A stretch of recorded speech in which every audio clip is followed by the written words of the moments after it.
Halo, assalamualaikum warahmatullahi wabarakatuh. Welcome back again with me, Jejak Si Rudi, menjejakkan langkah penuh inspirasi. Halo teman-teman, apa kabarnya? Semoga kabar teman-teman semuanya selalu dalam kondisi yang sehat, dilancarkan urusannya dan dimudahkan rezekinya. Amin ya robbal alamin.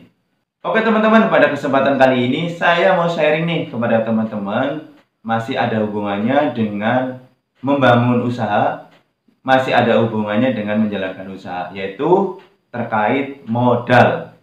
Ya, karena kita pengen punya usaha, kita pengen menjalankan usaha, tapi Mas, saya nggak punya modal gitu. Terus gimana saya bisa membangun usahanya? Modal merupakan komponen yang sangat penting ya dalam menjalankan usaha. Tanpa modal, kita nggak bisa menjalankan usaha barangkali. Bagaimana kita mendapatkan modal? Teman-teman, untuk mendapatkan modal setidaknya ada 3 cara ya. Yang pertama, teman-teman bisa menjual aset yang teman-teman punya, kendaraan, tanah, ataupun perhiasan. Itu bisa dijual untuk mendapatkan modal, uang ya. Terus yang kedua, yaitu dengan cara pinjam kepada saudara, teman, orang tua ya, yang tidak ada membayar biaya bunganya ya. Itu juga bisa dijadikan modal untuk usaha yang teman-teman akan bangun. Yang ketiga, teman-teman bisa melakukan pengajuan pinjaman ke bank ya. Nah, bagaimana sih agar pengajuan pinjaman kita disetujui, atau hal-hal apa sajakah yang dinilai oleh bank sehingga pengajuan kita bisa disetujui? Nah, simak video ini sampai selesai ya. Kita berbicara prosedurnya dulu. Teman-teman, ketika teman-teman ingin mengajukan pinjaman di bank, teman-teman harus datang ke banknya, ya kan? Di sana teman-teman biasanya ketemu account officer-nya, petugas kreditnya, atau CS-nya. Nah, teman-teman harus mengisi formulir pengajuan pinjaman dan melengkapi persyaratan administratifnya. Biasanya fotokopi KTP, fotokopi KK, fotokopi izin usaha, fotokopi jaminan, dan yang lain-lain yang dipersyaratkan. Jadi itu harus lengkap dulu ya teman-teman. Jadi dilengkapi secara administratifnya. Langkah kedua, ketika teman-teman sudah melengkapi prosedur persyaratannya, petugas bank akan mensurvei dari lokasi usaha, mensurvei rumah, mensurvei jaminan untuk mendapatkan data-data. Nah, data-data inilah yang nanti akan dianalisa sehingga teman-teman itu layak nggak mendapatkan pinjaman dari bank. Kalaupun layak, berapa nominalnya yang layak, ya kan? Apakah pengajuan pinjamannya harus disetujui 100% atau hanya 50% atau berapa? Nah, itu berdasarkan analisa dari data-data hasil survei. Lalu apa sih yang dianalisa oleh petugas bank? Secara umum, analisa kredit itu ada istilah 5C. Jadi secara umum, analisa kredit ada menggunakan 5C ya, teman-teman. Jadi teman-teman harus tahu nih, yang C yang pertama, petugas bank akan menganalisa karakter, C, karakter ya. Karakter atau watak seseorang. Jadi teman-teman akan dinilai wataknya oleh petugas bank. Nilainya bagaimana? Menilainya. Yang pertama, petugas bank pasti akan mengambil data dari SLIK, Sistem Layanan Informasi Keuangan OJK, atau yang dulu istilahnya BI Checking. Jadi kredibilitas teman-teman ketika melakukan pengembalian atau angsuran itu kan ada. Apakah dulu lancar, tidak lancar, macet. Nah, itu akan dinilai sebagai data pembanding.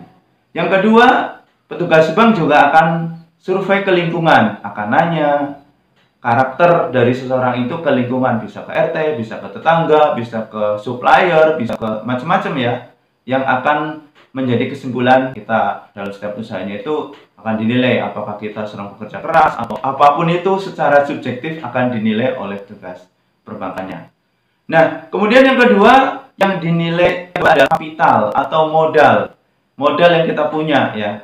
Modal itu bisa modal dalam bentuk harta bergerak, modal bergerak dan tidak bergerak ya.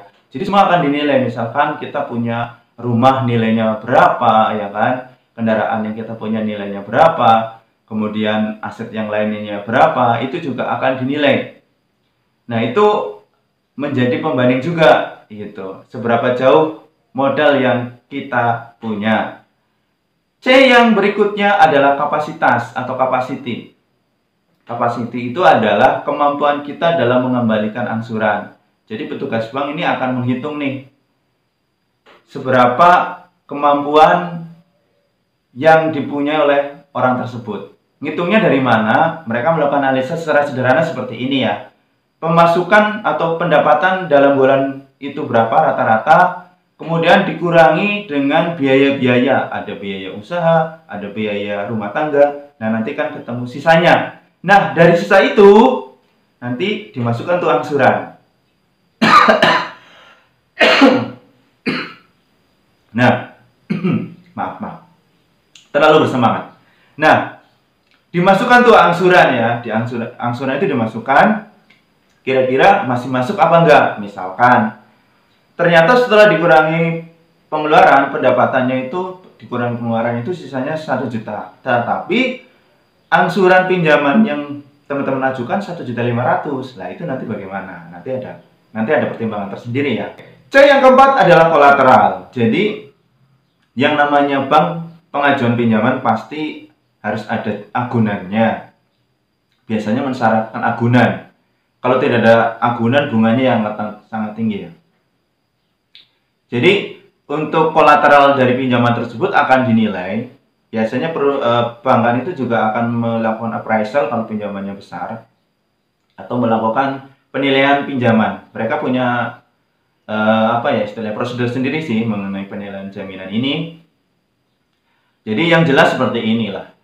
Ketika pinjaman kita misalkan 100 juta dan jaminan yang kita agunkan itu kurang dari 100 juta, biasanya petugas bank akan menolak sih pinjaman tersebut. Kalau kita kekeh ya. Jadi kuncinya adalah pinjaman teman-teman, nilai jaminan teman-teman itu harus lebih tinggi dari pengajuan pinjaman teman-teman. Ya, kuncinya itu aja. Nanti masalah perhitungan nilai jaminan bisa macam-macam, tapi intinya adalah pengajuan pinjamannya itu jangan lebih besar dari nilai jaminannya. Jadi nilai jaminan harus lebih besar. Kalau misalkan nilai jaminan 200 juta, pinjaman tidak boleh 300 juta. Biasanya akan di bawah itu, ya.